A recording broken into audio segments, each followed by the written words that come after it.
Amigos, muy buenos días, bienvenidos a su programa Frente a Frente, la referencia informativa de cada mañana en los Altos Mirandinos, perdonen. Vamos a recordar como siempre nuestras redes sociales, la cuenta de Twitter del programa es @Frente a Frente 9, mi cuenta personal @Jair Cuba. También tenemos activo el 0424-234-4084. Les recordamos que este programa puede ser visto esta noche en reposición a las 9 de la noche y hacemos la recomendación para que se suscriba a nuestro canal de YouTube, Jairo Cuba TV, para que usted pueda ver este programa de hoy y otros programas. Sean ustedes bienvenidos entonces a la referencia informativa de cada mañana en los Altos Mirandinos. Bien amigos, acabamos de concluir una agotadora jornada en lo profesional y en lo personal y también para quienes participaron como actores políticos de este proceso electoral de ayer, domingo 21 de noviembre. Y hay varias lecturas que hacer. Precisamente para ello he invitado en la mañana de hoy a un agudo analista, como lo es el profesor e historiador Héctor Acosta, quien maneja muy bien los tiempos y además que yo creo que es una persona muy oportuna como para comenzar a conducir este proceso de cable a tierra y de normalizar la actividad política como una alternativa viable para el electorado. Varias lecturas que hay que hacer con relación a esto, desde mi perspectiva y desde mi óptica, que no necesariamente es la predominante, pero es mi opinión y quiero compartirla con ustedes. Uno, creo que se ha avanzado en cuanto a la participación electoral, no lo que tiene que ver con la abstención, sino con relación a las garantías. Algo de esto se avanzó. En segundo lugar, se han decantado muchas cosas. Yo creo que ha quedado bien específico el tema de los liderazgos, el tema de los padrinazgos, el tema de las tarjetas usurpadas. Es decir, han quedado bien claras muchas cosas con relación a eso y habrá mucha tela para cortar cuando se tengan números oficiales a la mano. Por otro lado, sí, es cierto que el gobierno nacional ganó la gran mayoría de las gobernaciones. Yo no tengo números a la mano, pero me atrevo a decir que cuantitativamente aquí hubo una disminución para el gobierno nacional. Y voy a decir otro atrevimiento. Me atrevo también a decir que si se suma el colectivo de lo que sacó ayer la oposición venezolana en medio de su dispersión, creo que la situación del país sigue siendo exactamente la misma en la previa electoral. Hay muchas lecturas que hay que hacerse, muchísimas lecturas que hay que hacer con relación a eso, con relación a factores políticos que estuvieron en el pasado estimulando el voto, pero que no concitaron el interés nacional. De nuevo ayer quedó en evidencia, y esos votos precisamente no fueron los fundamentales para que se perdieran algunas gobernaciones. Eso hay que leerlo con claridad y hay que saberlo interpretar de la manera más objetiva posible. Creo que lo que más daño le ha hecho a la oposición venezolana es el discurso ambiguo. Creo que lo que más daño le ha hecho a la oposición venezolana es el ir y venir, un día dicen una cosa, otro día dicen otra. Lo que más daño le ha hecho es la falta de unidad de criterio y poner por encima del país los intereses grupales, personales y partidistas. Y eso también ha generado un efecto de que muchas personas no hayan acudido a votar. Sin embargo, creo que las expectativas en cuanto a la participación no son del todo malas, a pesar de los metamensajes tan perversos que se enviaron en los últimos tiempos. Bien, sobre esto y muchas otras cosas más voy a conversar con Héctor Acosta. Di mi punto de vista, yo quisiera conocer el de Héctor en la mañana de hoy. Te doy la bienvenida, Héctor, y bueno, ahí tienes un caldo de cultivo suficiente como para desarrollar. Muy buenos días, ¿cómo estás? Gracias, Jairo, gracias, muy bien. Gracias por la invitación. Sí, ciertamente coincido con muchos de los aspectos que tú dices. en cuanto al avance. Yo no voy a ponerle el nombre de avance institucional porque parece grandote, ¿verdad? La palabra avance institucional. Hubo avance, no se vieron puntos rojos, fue una campaña, digamos, no sé cómo estuvo en otros estados. Nosotros aquí en Miranda vimos bastante aviso. Por cierto, muchos avisos de este grupo llamado Fuerza Vecinal. Debe tener mucho dinero, digo yo, no sé cómo hace para financiarse o quién no financia. Pero bueno, entonces también hay que mencionar la presencia de la observación internacional, Jairo. Creo que eso de alguna manera incidió para que, si bien no se cumplieron todos los estándares internacionales de una elección transparente, etcétera, por lo menos se avanzó respecto a otros procesos. Fue un avance ahí. El otro aspecto que a mí me parece interesante destacar es el siguiente. Yo una vez le escuché decir a Fernando Martínez Mótola que el venezolano volvería a las urnas siempre y cuando estuviera en juego la elección presidencial. Parece que ese aspecto sigue siendo determinante a la hora porque las elecciones regionales o municipales, si bien deberían despertar un interés porque se trata del mandatario más próximo al ciudadano, sin embargo vemos que en Venezuela no es así. Y no es así por dos cosas. Uno, porque se le da mayor relevancia a la presidencia, porque es la que de alguna manera, en virtud del proceso acentuado de centralización del poder que se ha vivido en los últimos años, pareciera que las alcaldías y las gobernaciones pasan a un segundo plano. Y entonces el venezolano parece que sigue esperando que esté en juego la torta mayor, que es la presidencia de la República. Y en consecuencia no se siente animado por unas elecciones regionales y municipales. Independientemente de que en esta oportunidad, como tú lo has señalado, casi todos los factores de la oposición participaron.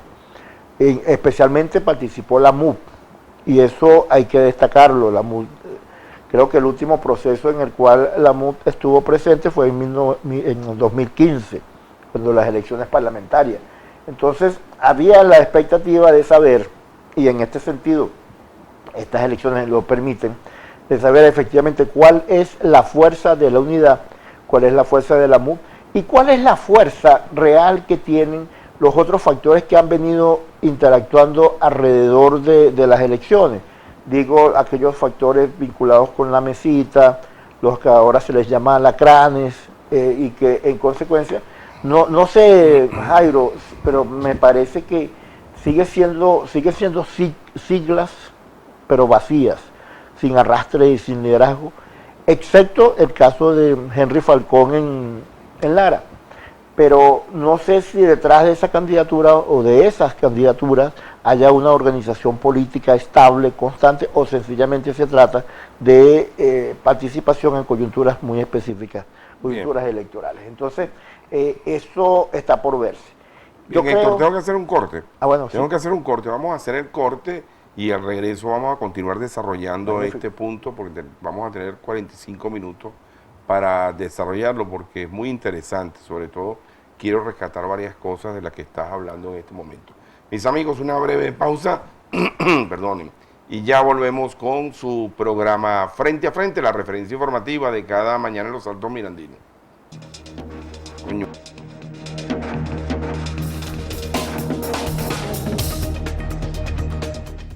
Estamos de regreso, mis amigos, en su programa Frente a Frente, la referencia informativa de cada mañana en los Altos Mirandinos. Tenemos activo el 0424-234-4084. Ya vamos a compartir parte de esta mensajería. Continuamos conversando con Héctor Acosta, historiador y analista político. Te interrumpí, Héctor, cuando hacías un análisis de toda esta perspectiva de lo que ocurrió el día de ayer. Continúa, por favor. Sí, no, claro. Mira, no quería resaltar, Jairo, lo ocurrido en Zulia. También tú has mencionado lo de lo de Nueva Esparta. Parece que son liderazgos provenientes del pasado, ¿se puede decir eso? Así es, totalmente. No liderazgos provenientes Totalmente. del pasado. ¿Cómo leer eso? Fíjate la lectura, ¿cómo leerla? Denota que los liderazgos más jóvenes no están sembrados en el colectivo, en ese colectivo, como para que ese colectivo los vea atractivos, electoralmente hablando. El fenómeno del Zulia y de Nueva Esparta llama mucho la atención porque, mira, estamos hablando de personas de más de 60 años, más de, no sé qué edad tiene. Morel está en 80. 80 años. O sea, Morel es el Biden venezolano. Sí. O Biden es el Morel norteamericano, ¿no? 80 años y regresa a la... Bueno, estaba la precandidatura de Julio Castillo en Carabobo, Sí, con se 70 años. Se metió una campaña tenaz, eso sí, se metió una campaña tenaz por el Rodríguez. Y hemos sabido poco del caso de Rosales, de Manuel Rosales. Manuel Rosales, mira, el fenómeno también. pero te digo una cosa, Héctor, desde que arrancó este proceso electoral, que hubo disposición a participar, yo lo compartí con algunos amigos de la política, y los dos salieron desprendidos, los dos se vinieron de punta a punta, Sí, señor. como en la hípica, los dos se vinieron de punta a punta.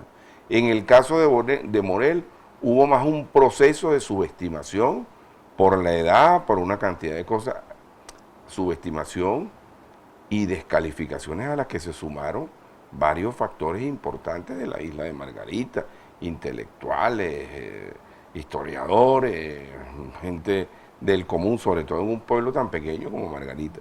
En el caso de Rosales no hizo como el correcamino, no pudieron encontrarlo por ningún lado, pero Morel sí, a Morel hasta escritores, el caso de Zuniaga, por ejemplo, públicamente le llamó anciano y escribió una crónica en función de esto, cuando en el sentimiento popular el morelismo está arraigado.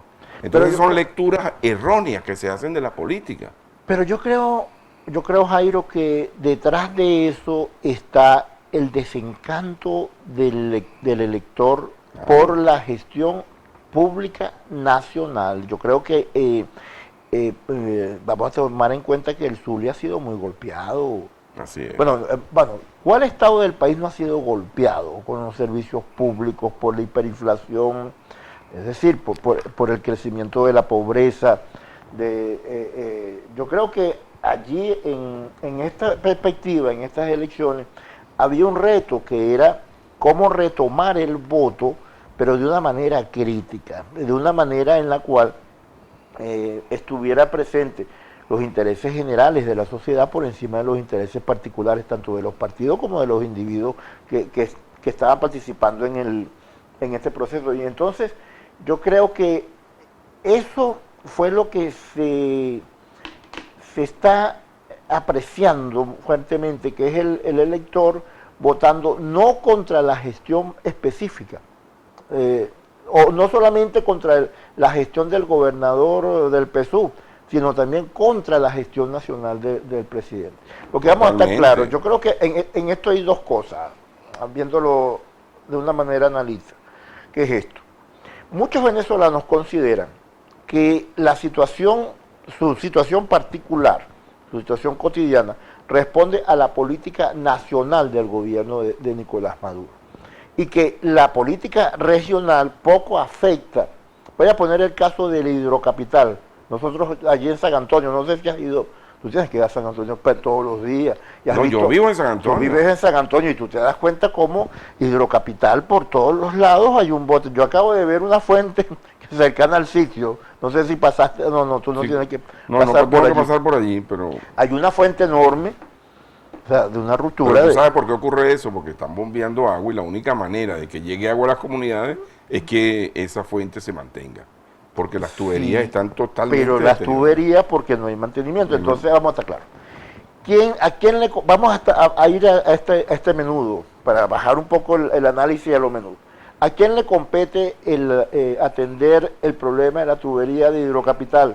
que daña las calles y daña muchas casas a veces por las filtraciones. ¿A quién le compete? Hidrocapital. Claro, ¿A quién responde Hidrocapital? Nacional. Entonces, allí tú ves, cuando vemos un candidato a gobernador o al consejo municipal diciendo, y parecía que iba a resolver el problema del agua, no lo va a resolver, porque el problema del agua tiene que responder, o responde, mejor dicho, a la situación nacional, a la gestión de Hidrocapital. Entonces, el problema de la inflación, el problema del suministro de alimentos, el problema del empleo, el problema de la cotización del bolívar, el problema de la transparencia y la información, responde a nivel nacional, Jairo. Así es. Y en consecuencia, el elector que se siente afectado por esos problemas, no vio y no ve permanentemente que la elección de un gobernador o de un alcalde esté atada a esos problemas. Entonces, eso por una parte. Por otro lado están los partidos. El partido sigue siendo una necesidad, Jairo, ¿verdad? Tú lo ves como una necesidad. Totalmente. Independientemente del partido político, porque es el instrumento que le permite al ciudadano vincularse con la gestión pública, con sus necesidades, tanto para el funcionamiento de la cosa, del servicio, como para el reclamo, porque la sociedad se ha desorganizado mucho. O sea, no ha habido un proceso de organización. En este sentido, yo creo que estas elecciones fueron un paso, sí son un paso, pero Jairo, volver a los niveles de democratización y de participación que teníamos en el 98, no estamos cerca, estamos bastante lejos de aquel nivel de participación. Totalmente. Porque la comunidad tiene que estar organizada. Ahora, Héctor, permíteme, hay una interrupción, porque es que en las lecturas, por supuesto, la gente ve el mapa rojo, y el gobierno maneja muy bien el lenguaje, la semántica y sabe lo que está diciendo. Pero este proceso de no participación y este proceso abstencionista también está salpicando al gobierno. Lo que pasa es que el ganador es ganador. Es ganador aunque gane con pocos votos. Aunque gane con poco, así es. Sí, sí. Ahora, Jairo, ¿hasta cuándo vamos a tener esto de porcentaje solamente en el CNE?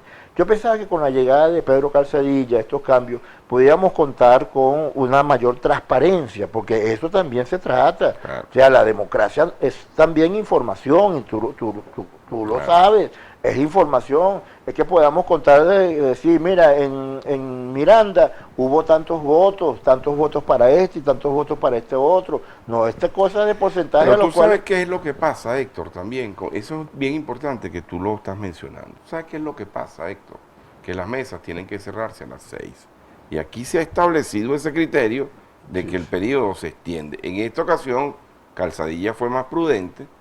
El CNE fue más prudente, sin embargo, los dos rectores, tanto Picón como Márquez, lo único que pudieron notificar es que había que cerrar las mesas fue a través de sus cuentas de Twitter. Medio de comunicación que no llega a todas partes, pero eso tiene que irse corrigiendo, porque si hay electores, usted abre la mesa, que la mesa quede abierta, pero si no hay electores, usted cerró a las 6 de la tarde y a las 8 usted me puede tener resultados. Sí, yo creo que y no esperar a las 2 de la mañana, a las 1:30 de la mañana, para emitir un primer boletín de gobernadores cuando están en juego una cantidad de alcaldías. Por lo menos, Héctor, yo a esta hora no sé quién ganó Huacaipuro. Es cierto. He tratado de verificar con varias fuentes, tengo distinta información, no me atrevo a decir quién ganó Huacaipuro. No, es una deuda, la transparencia y el manejo informativo, es una deuda que sigue estando allí. O sea, los cambios que se han dado, los pasos que se han dado a través de la gestión de Pedro Calzadilla resultan hoy por hoy insuficientes, pues son insuficientes. Pero se avanzó algo. Se avanzó. No, disculpa esto rapidito. Siga. Encima de todo, se logró derrotar el mito de que la participación en las elecciones regionales legitima a Maduro. Y hay otro error también, incluso otro error de percepción de Maduro, que es creer que las elecciones le sirvan de instrumento de cheque para negociar el fin de las sanciones internacionales. Y en este caso yo voy a mencionar lo siguiente. Aquí yo creo que hay dos errores de enfoque. Uno, las elecciones regionales como se dan no legitiman ningún mando presidencial y el mando presidencial no puede, o sea, fíjate que ayer la cuestión de la investigación que se le está haciendo al gobierno de Maduro por la presunción de haber cometido delitos, crímenes de lesa humanidad, crímenes de lesa humanidad que no prescriben. Entonces no es que nadie puede pensar que puede gestionar a través de un proceso electoral el fin de esa investigación. Eso es imposible. Yo creo, en ese caso... No hay cheque en blanco.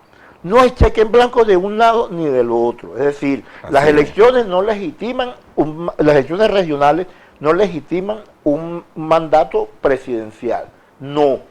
Y tampoco las elecciones legitiman o impiden o frustran o cortan un proceso de investigación que es abierto por la Corte Penal Internacional por la presunción de haber cometido delitos o crímenes de lesa humanidad. Pero fíjate, Héctor, hay varias cosas, de verdad que esto, aquí podríamos estar toda la mañana, porque hay muchísimas cosas. No, lástima que no tengamos nada.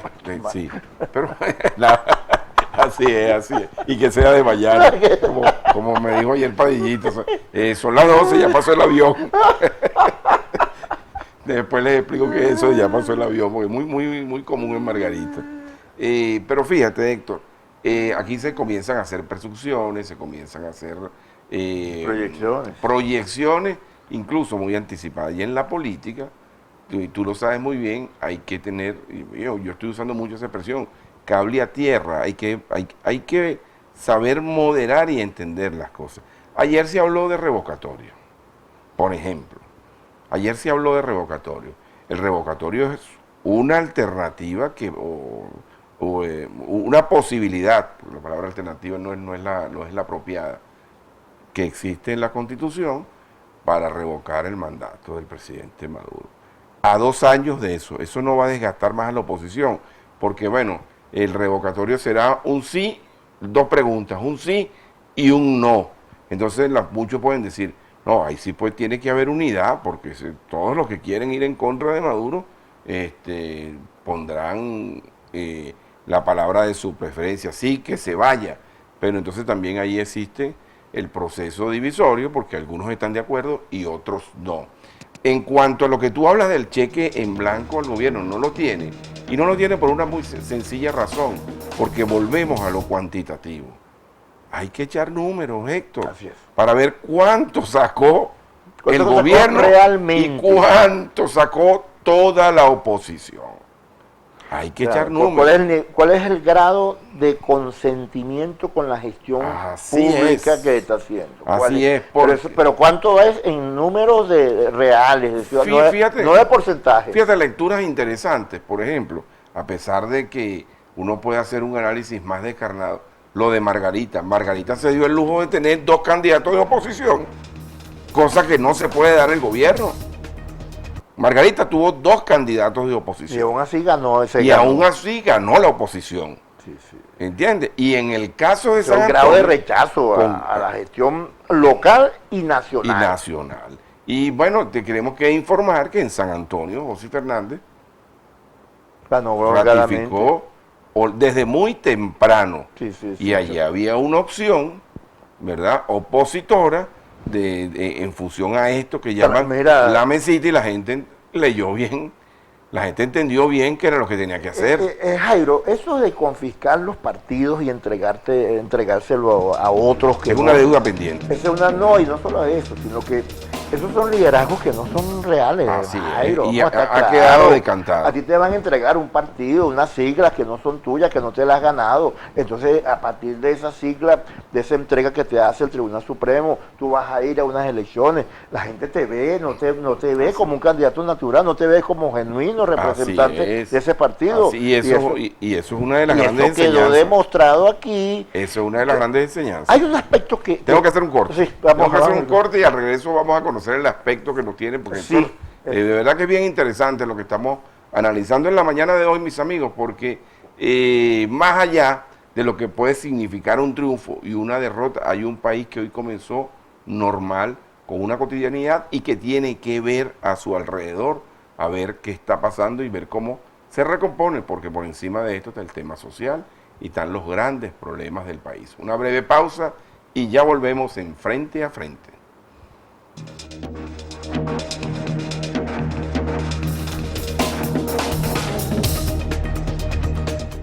Ya estamos de regreso, mis queridos amigos, en su programa Frente a Frente, la referencia informativa de cada mañana en los Altos Mirandinos. Héctor, estábamos hablando, tú estabas en pleno análisis cuando nos tocó hacer el corte, Sí, pero bueno, conversamos el caso de José Fernández, ¿verdad? Y que a esa gente que le asignan las siglas, que no tiene identificación ni son genuinos no son representantes, genuinos, pasan cosas. no son líderes, Jairo, no esa representatividad, entre Ahora, comillas. permíteme, tú sabes que sí fue como se dice, un batazo entre dos, que a Morel le hayan dado a D. Ah, sí. Allá hay Nueva Esparta, ¿no? Porque, ¿cómo divorcias tú a Morel de AD o a Rosales, por ejemplo, si le hubiese tocado de eso? un nuevo tiempo. ¿Ah? Sí. Ahora, lo que yo quería decir es lo siguiente, yendo un poco haciendo así aquí de historiador. Todo esto nace, Jairo, del intento, el esfuerzo realizado por la gestión de Nicolás Maduro de perpetuarse en el poder. Esto hay que, no podemos dejar de tomarlo en cuenta. ¿Qué significa esto de tratar de perpetuarse en el poder? Después de las elecciones del 2015, los procesos políticos, ya sea de carácter represivo o electoral u otro, del exilio, etcétera, han estado enfocados en eso. Por eso es que estas elecciones de ayer parecieran un punto de inflexión, no tan grande, no una curva, pero un punto de inflexión en cuanto a ese proceso. ¿Estoy diciendo acaso que es que ya Maduro no persigue perpetuarse en el poder? No, sencillamente que ante la realidad internacional, incluso ante la realidad nacional, tiene que abrirse, a dar espacio para que efectivamente puedan pensarse en algún momento determinado en la relegitimación de los poderes públicos, porque esto también es otro aspecto. No se trata de las meras elecciones de gobernadores y alcaldes. Es conveniente y es necesario que sean relegitimados los poderes públicos. ¿Qué significa esto de relegitimado? No estoy hablando solamente de volver a efectuar un proceso electoral parlamentario, presidencial, etcétera, o sea, una mega elección y nada por el estilo, sino hacer un esfuerzo por lograr la división de los poderes públicos, la libertad de prensa, La autonomía, el rescate de las universidades, la Contraloría General. Es decir, Jairo, es todo un proceso de reingeniería del país que nos permite a los venezolanos recuperar el país, ¿vale? Porque el país se ha perdido pues, en estos últimos años. Entonces, yo creo que es un paso. Lo de ayer fue un paso significativo, de que evaluarlo, hay que analizarlo. Hay que evaluar lo positivo. Hay que evaluar lo positivo y evaluarlo, Jairo, desde una perspectiva globalizante. No es un fenómeno que ocurre en una gobernación, no.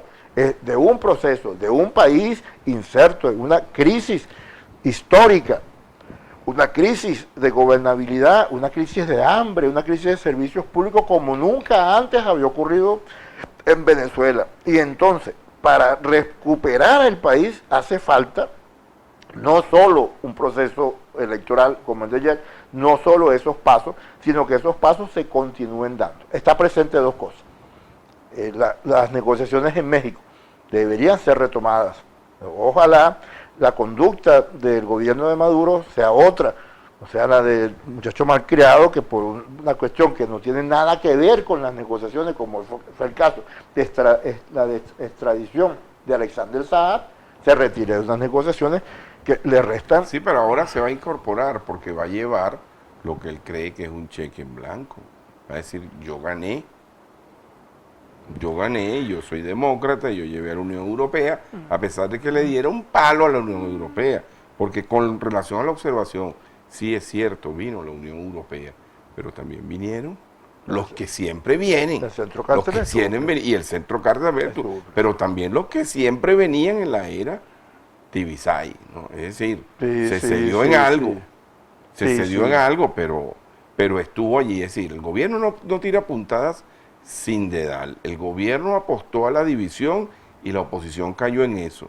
El gobierno apostó a ganar las gobernaciones y le salió el juego bien, pero la política tiene que Y evaluarse. continúa, Jairo, la política continúa y ojalá la oposición democrática saque unos resultados Ahora, fíjate, claros. Héctor, yo quisiera analizar un poquito el tema de la mesa de la unidad, porque yo creo que también tiene que hacer una revisión interna y la muy mesa de la fuerte. unidad tiene que hacer un esfuerzo por restituir, si se va a mantener, restituir autoridades. ¿Por qué? Porque lo que ocurrió en Miranda fue falta de autoridad. Allí se hizo un juego, un dibujo libre. No hubo una autoridad, ¿no? Una disciplina donde decía, señores, esto va a ser así. ¿Es el señor Ocariz, o es el señor Uzcategui, o es el señor Héctor Acosta, o es Enrique Capriles? Punto. Pero eso tiene que reordenarse.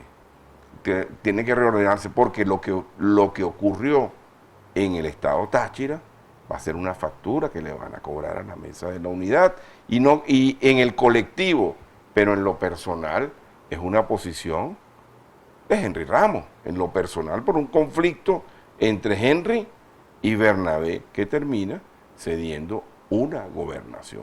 Por eso vuelvo a insistir, Héctor, en lo cuantitativo.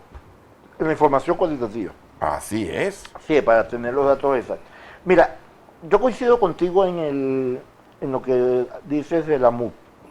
Efectivamente, la Mesa de la Unidad Democrática debe revisar profundamente su funcionamiento.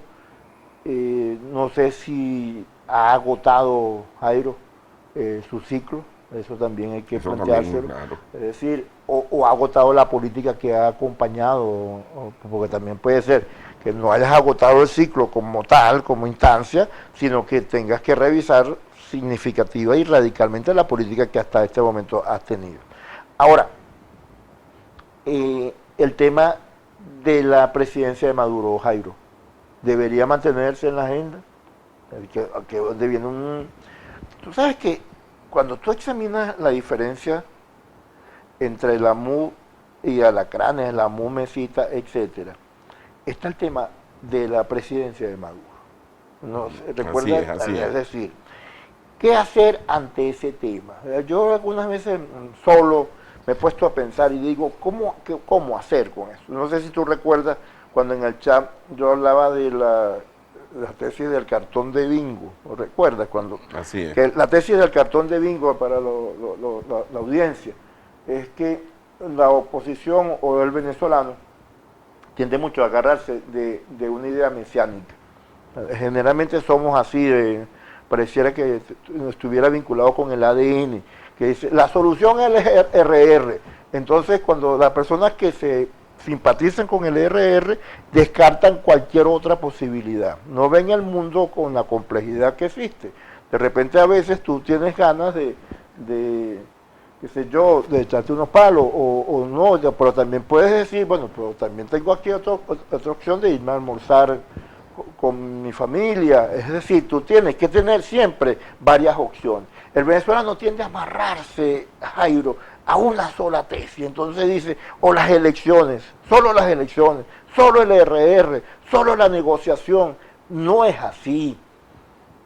Tiene que empezar a hacer una especie de pedagogía política en la cual tú contemplas diversas opciones de acuerdo a las circunstancias. Y eso es la política.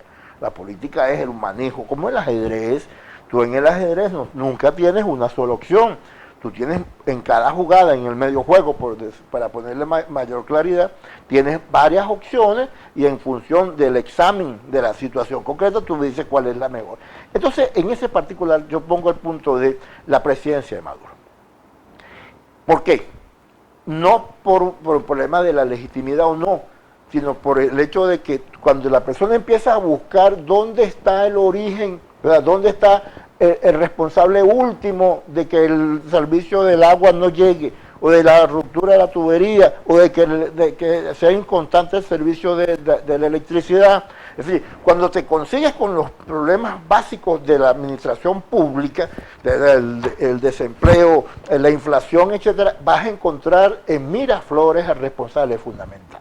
Entonces, en ese particular, el venezolano concluye, pues eso, y ahí están las cifras, como tú muy bien dices, que cuál fue la verdadera abstención, concluye diciendo es que si no se sale de Maduro, vamos a seguir igual. Ajá, ¿la oposición puede seguir solo con ese discurso? No, porque tú no te puedes, me abstengo a todas, mientras no, porque, ¿cómo que se dice aquella cuestión de que no sale con votos, etcétera, sí, etcétera? Sí. Entonces, no, tiene que empezar a saber jugar diversas cartas. O sea, sí, es cierto, o sea, está allí lo de las elecciones presidenciales, si son en 24, si se pueden anticipar, pero también están las negociaciones en México, a fin de lograr la recuperación del sistema judicial, un punto clave en la administración de la justicia, así es. Y en fin, en una cantidad de elementos que tienen que saber combinar la lucha entre un elemento estratégico y elementos tácticos. Claro, Héctor, pero fíjate, cuando se habla del tema electoral con Maduro, yo estoy seguro que Maduro se va a incorporar, es más, va a llamar al diálogo de nuevo, estoy seguro, porque él se siente orondo con esta victoria, entre comillas, sí, ¿verdad? Pero fíjate, y va a llegar, él la lee así, pero es que eso es uno de los graves errores de la política contemporánea, sí, o de la política la mala lectura. La mala lectura y todo, bueno, y se hace una matriz de opinión y finalmente, él va a llegar y va a decir, no, yo gané. Entonces, ¿cómo me van a relegitimar? ¿Cómo me van a deslegitimar si yo gané? Allí es donde existe lo que en política gruesa se llama el muñequeo. Y hay que ver de qué manera la representación venezolana también tiene que recomponerse, Héctor, porque yo te lo voy a decir con absoluta franqueza. Yo creo que muchos venezolanos no se sienten absolutamente representados en esa mesa. No, pero te refieres a la plataforma unitaria en México. Opositora. A la plataforma opositora. Yo creo que eso hay que revisarlo. Allí tocas un punto, Jairo, que en lo personal yo tengo, tal vez pueda tener algunas discrepancias contigo desde el punto de vista de lo estratégico y lo táctico. A ver, y qué sabroso hablarlo de esta manera, excelente, claro. De una manera que es esta.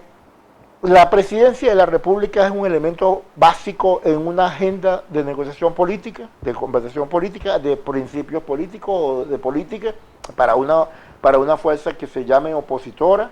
Ese punto tiene que ser definido, sí o no. O sea, si la presidencia de la República, la presencia de Maduro en Miraflores es un punto básico de una organización política o no lo es. ¿Por qué? No solo por el tema de la legitimidad, sino la gestión que se está haciendo. Aquí, fíjate lo siguiente, tú puedes juzgar a un presidente, tú puedes juzgar una gestión, no solo por el principio del origen, que sería la legitimidad de origen, sino la legitimidad de gestión. Está haciendo Maduro una gestión democrática, es decir, de concurso, de participación, en la cual vamos a corte. No, sigue. O sea, la música. O sencillamente es una gestión divorciada de los fundamentos democráticos establecidos en nuestra Constitución, que obligan a revisar eso. De repente, en México lo que se está haciendo es una negociación, no un diálogo, Jairo. Yo discrepo allí de los dos conceptos. El diálogo es esto que estamos teniendo tú, una negociación. Tú y yo no estamos negociando nada, tú y yo estamos dialogando. Estamos dialogando. Y las reuniones concretas en México es para negociar. ¿Negociar qué? Aquí donde viene. ¿Qué se está negociando allí? Se está negociando la gestión, la forma de participación que nos produzca bien a restituir un sistema de justicia en Venezuela, que no lo hay, restituir las libertades políticas, o sea, restituir el orden social de participación y a la vez hacer un cronograma que permita la relegitimación de los poderes públicos. O sea, son dos cosas. Totalmente de acuerdo. Y eso es posible hacerlo. Eso es posible. Tengo que hacer un nuevo corte. Mis amigos, al regreso de esta pausa Vamos a continuar conversando con Héctor Acosta y también vamos a darle paso a parte de la mensajería de texto. Ya venimos.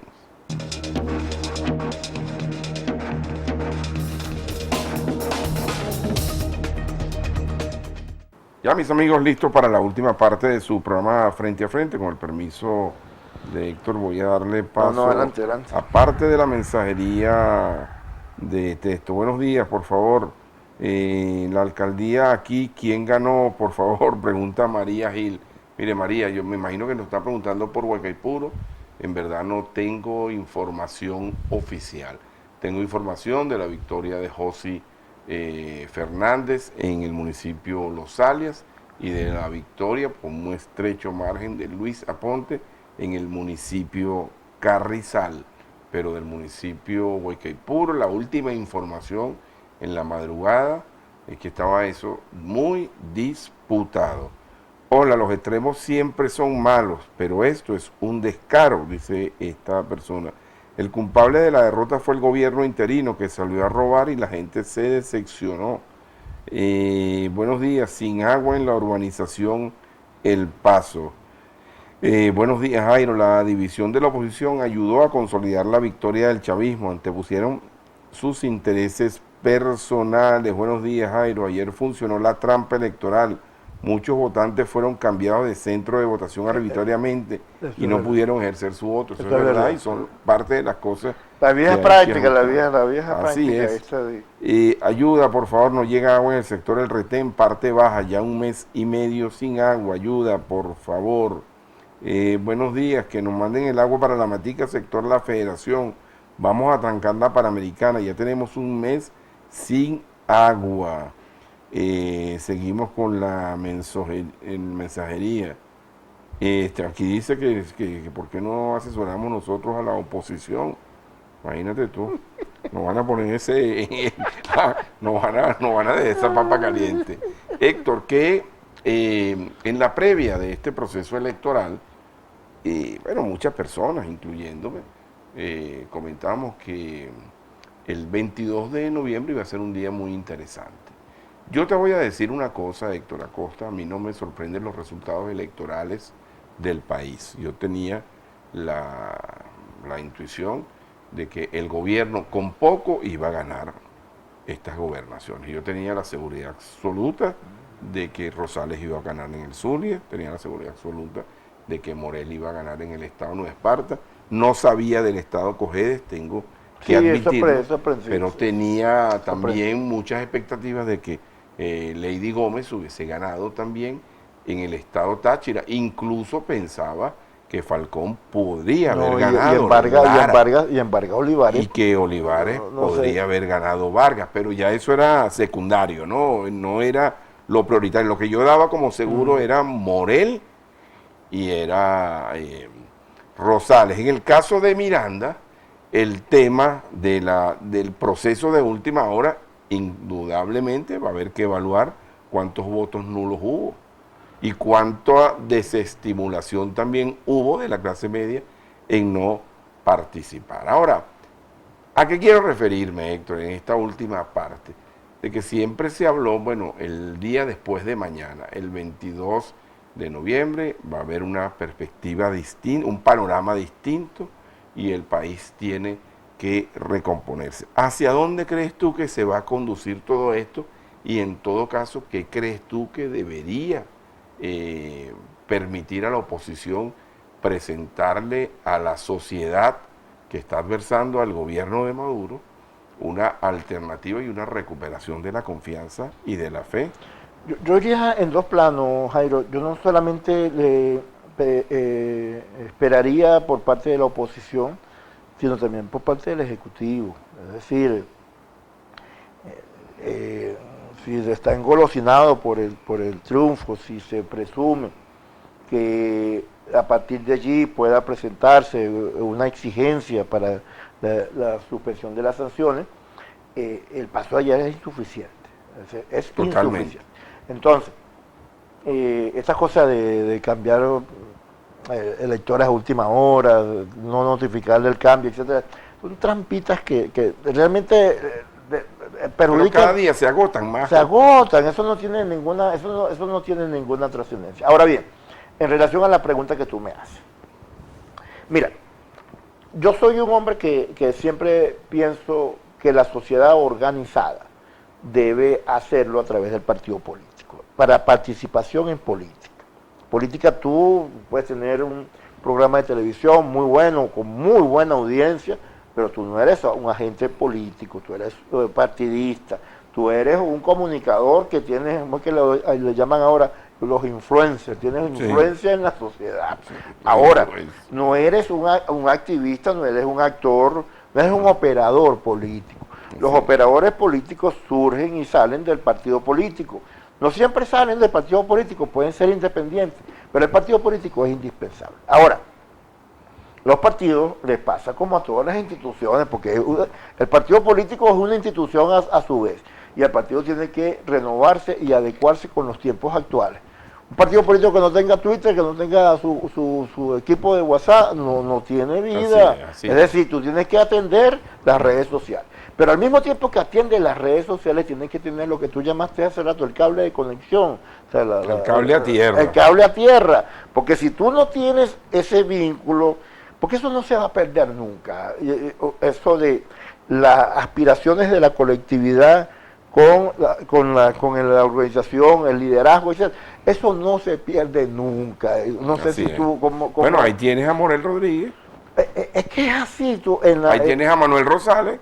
Incluso tú lo notas en la localidad donde vivas. Es decir, el liderazgo nace de una condición natural. Es decir, hay personas que tienen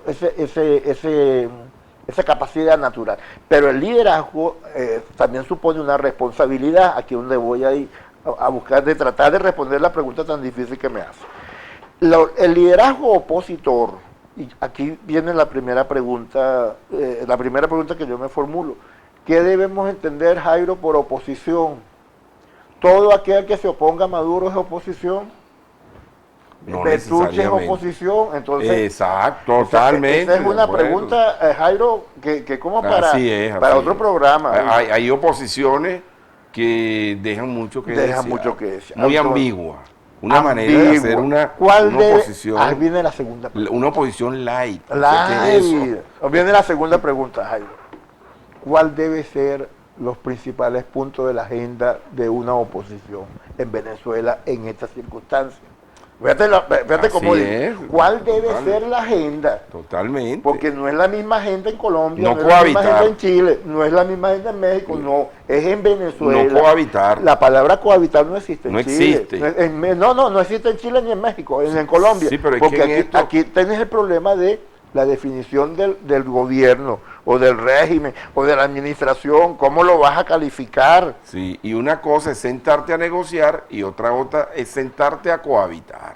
O a negociar. A eso me refiero. A eso me refiero. Sí, entonces, la cohabitación. Entonces viene un proceso. Ahora. Eso es interesante, eso que acabas de plantear, y coincido absolutamente contigo. Ahora, viene el otro caso. Tú no puedes pensar, he formulado dos preguntas, ¿verdad? Sí.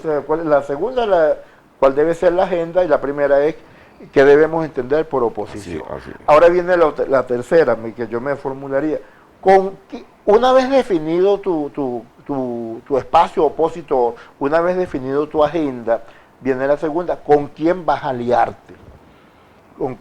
¿Con cuáles factores de la sociedad vas a vincularte, vas a relacionarte, vas a hacer tu política? ¿Cuál es la lectura que vas a hacer? Porque aquí viene esto. Mira, vamos a compararnos con Colombia, con Colombia, o con Chile, o con México. La oposición en esos países, cuando digo, eso no están hablando de cohabitar, porque en esos países no existe un régimen similar a que ocurre en Venezuela. Entonces, son agendas. Yo vengo de México, y bueno, de eso voy a comentar en otro programa, pero acabo de ver una cosa totalmente distinta a lo que ocurre aquí. Claro, hay participación. Un poquito más de seriedad. Claro, y hay respeto a la disidencia, eso es fundamental, respeto a la disidencia. El Canal 8 Jairo, el Canal 8 no es del PSUV, Jairo, el Canal 8 es de los venezolanos. Y entonces tú tienes que ver cuál debe ser la política orientada desde el Ejecutivo y desde la oposición. Esas personas que manejan el Canal 8 deberían de vez en cuando pasearse por el canal de la televisión española, TV, que es el canal del Estado. Sí. Mira, Jairo, recuerda que antes, hasta el 98, ¿cuánto se habló de esto? De que ¿recuerdas a McLuhan? ¿Recuerdas Marshall McLuhan, aquellos planteamientos sobre el hecho de que la televisión pública debía de entenderse como una televisión de los intereses generales de la sociedad y no los intereses de un partido? Entonces, hay muchos aspectos de la agenda, Jairo, que inciden sobre una oposición. Oposición no es, aquí buscando de responder tu compleja pregunta, oposición no es todo aquel que se oponga al gobierno. O todo aquel que se pretenda poner esa chaqueta. O ponerse la chaqueta. No. Supone una actitud, una política, un planteamiento que tome en cuenta la peculiaridad de la administración pública que se da en Venezuela.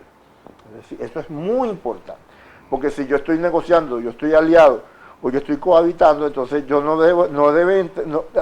el elector, Jairo, el venezolano común no percibe a esas personas como opositor.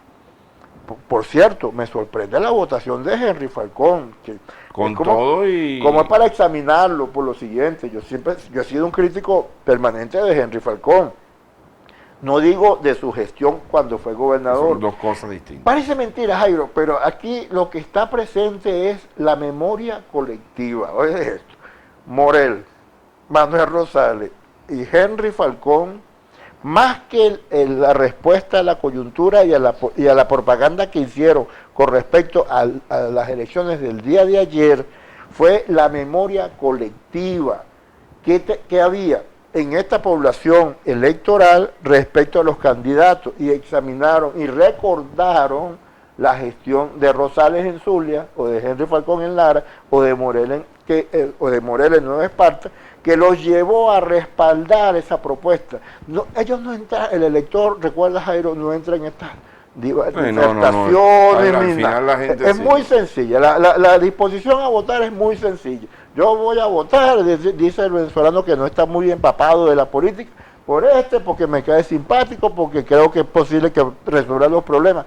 Yo vi mucha gente, tú sabes que yo estoy casado con una tequense hace 25 años, y mi familia está en Guatire, pero bueno, tengo 25 años aquí en estas montañas.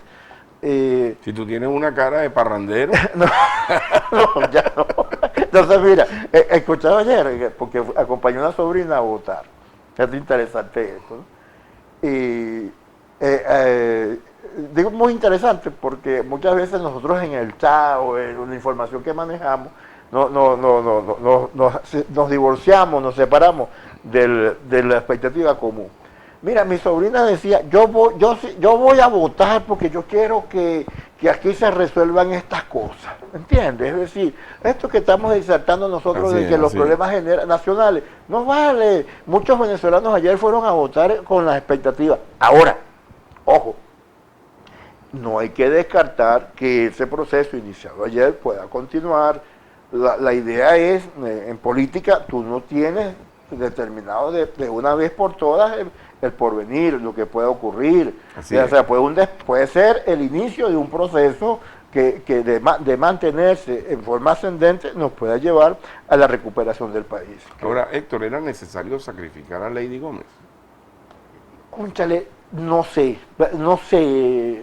porque ahí viene la cuestión de las parcelas de poder. Sí. De las parcelas que de son poder. ajenas a la gente. Son ajenas a la gente. Entonces, no sé, allí muchas veces el dirigente político pierde la perspectiva y confunde el interés del partido con el interés general. Y no es cierto. El interés general muchas veces responde a otras cosas. Esto que te estoy diciendo, la gente va a votar no porque me cae bien o me cae mal, no, yo quiero cambiar esto. Ojo, la idea de cambio que no le hemos tocado. Así es. La idea de cambio, Jairo, está presente en el venezolano. Totalmente. El Más venezolano vigente que quiere nunca, cambiar esta situación, el venezolano no se resigna a pensar que esto es lo mejor y el único mundo Y posible. demostró que lo puede hacer con el Y mundo. lo puede hacer con eso. Ese es un paso significativo, muy importante. Sí. Héctor, en el caso de Falcón en Lara, por ejemplo, allí pudo haberse llegado a un acuerdo, o es ese mismo tema, ¿no? Sí, bueno, pero es que en el pasado esto ocurrió, esto pasó, y ¿cuándo se van a deponer ese tipo de actitudes? O sea, me imagino que habrá un filtro, ¿no? Tiene que haber un colador, ¿no? Mira, tú has leído en el chat, bueno, que estamos hablando de un chat Un que chat que Héctor dirige un chat llamado Pura Política. pura política. Tú has Sí. leído allí a Pedro Pablo Peñalosa, que ¿Cómo no? Pedro Bastante, Pablo, colega Pedro colega tuyo, Sí. muy acucioso. Pedro es de la tesis de hacer un deslinde claro entre el opositor demócrata respecto a alacranes o a Mesita. Ujú. Cuando tú examinas los cambios políticos habidos en el mundo respecto a regímenes autoritarios o semiautoritarios o totalitarios, etcétera, tú encuentras que la oposición no fue liderada por un solo factor político. Pinochet en Chile, por ejemplo, la convergencia democrática. ¿Qué quiero decir con esto? Muchas veces tú tienes que sacrificar, tienes que tragar fuerte, tienes que hacer como Betancourt en el 36, con el pañuelo en la nariz. La expresión con el pañuelo en la nariz es una expresión muy aguda de Betancourt en el 36, cuando le plantean ir al Congreso gomecista, participar en el Congreso, legitimar, reconocer el Congreso gomecista. Entonces él dice, hay que ir a ese Congreso, a esa elección, con el pañuelo en la nariz. Cuando tú me planteas esto de Henry Falcón... Hay que ponerse el tapabocas. El tapabocas es para protegerte del COVID. Mientras que el pañuelo en la nariz es para evitar, como decía Betancourt, que era muy... para evitar aquel ambiente putrefacto, pero permanecer allí. ¿Por qué lo digo? Mira, la situación del país es muy compleja. Esto de querer perpetuarse en el poder como sea, ha llevado a este deterioro institucional, esta situación de sanciones, estas consecuencias que el venezolano ha sufrido con la diáspora, con el deterioro de los servicios públicos, la destrucción nacional, por el hecho de querer perpetuarse en el poder por encima de todo. Ok, esta es la situación que tenemos hoy. No la resuelve un solo factor político. Totalmente no la demostrado, resuelve. Totalmente demostrado. No lo resuelve, o sea, un solo factor político opositor, perdón. Así es. ¿Es necesario un liderazgo? Sí. ¿Un liderazgo único? No lo sé, puede ser un liderazgo compartido. ¿Ves un outsider? No, yo no creo en Mesías. No, pero que esté allí, un outsider no, ahí mismo. No, puede ser, no, por ejemplo, en Uruguay, en Chile, en Uruguay los frentes. No sé si recuerdas aquella Argentina post dictadura, post Videla, Chile post Pinochet, en Europa Oriental, Walesa, en Polonia. Sí. Es decir, no es un solo factor, y muchas veces allí estos factores que deben confluir para poder cambiar esta situación, que es lo que el venezolano quiere, Jairo. El venezolano quiere cambiar esta situación. Eso es el denominador común. Denominador común. Y en ese sentido, tú muchas veces tendrás que ponerte tú, no tapabocas, sino el pañuelo, y decir, mira, yo tengo que concurrir aquí con esta persona para poder lograr el objetivo general. Después vendrán los deslindes. Lo que tú no puedes pensar es que con el deslinde y la desunión, mientras exista esta situación, vas a avanzar en algo. Y que son casos muy aislados, el de Morel Rodríguez y el de Rosales, en todo caso, son casos muy aislados. Son liderazgos arraigados y... Son liderazgos arraigados. No, y lo otro es que tiene que haber una política nacional. Ya me tengo que ir. Una pregunta final. ¿Va a haber que contar con Manuel Rosales en este juego nuevo? No, y con un nuevo tiempo, épale. Con un nuevo tiempo forma parte del G4, del grupo político. Sí, pero me llamó la atención que en algunas partes se presentaba solo y en otras partes dentro. Pero recuerda que es un político con mucho muñequeo. Bueno, Héctor, te agradezco muchísimo. Vale. Ojalá tengamos oportunidad de hacer otro programa lo más rápido posible, Héctor, porque nos quedaron una cantidad de cosas por discutir. Siempre quedan temas. Y además que no tenemos números a la mano para poder hacer un análisis ya un poco más. Aquí lanzamos unos cuantos disparos al aire, pero creo que le pegamos a varias aves. Sí, no, y ver, por último, cuál es efectivamente el grado de abstención electoral que ocurrió ayer. Y también, no solamente está afectando a la oposición. Yo puse ayer un tuit, dije, el gobierno preparó una medicina, abstencionista, pero se la tuvo que tomar. Claro. Y entonces me respondió una persona y me dice, sí, pero el gobierno ganó, sí, pero saquemos la cuenta. Mira, Jairo, pero en algunos sectores populares el voto castigo a la gestión funcionó. Hermano, en el día de ayer yo estaba almorzando en un lugar aquí, no voy a mencionar nombres, y se me acercaron un grupo de dirigentes del partido de gobierno, muy conocidos y connotados, y me dijeron, nosotros no fuimos a votar. Y anteriormente no lo decían en público, si lo hacían, se quedaban callados. Entonces, de que hay un descontento, hay mucho desencanto. Héctor, te agradezco muchísimo, de verdad, y te comprometo a lo sumo en una semana. Pero esto hay que analizarlo. Hay que seguir analizándolo, así es. Amigos, muchísimas gracias a ustedes por la sintonía en la mañana de hoy. Recuerden que mañana tenemos un nuevo Frente a Frente y mañana mismo vamos a subir este programa a nuestro canal de YouTube Jairo Cuba TV porque definitivamente creo que no tiene desperdicio. Los espero mañana a las 7.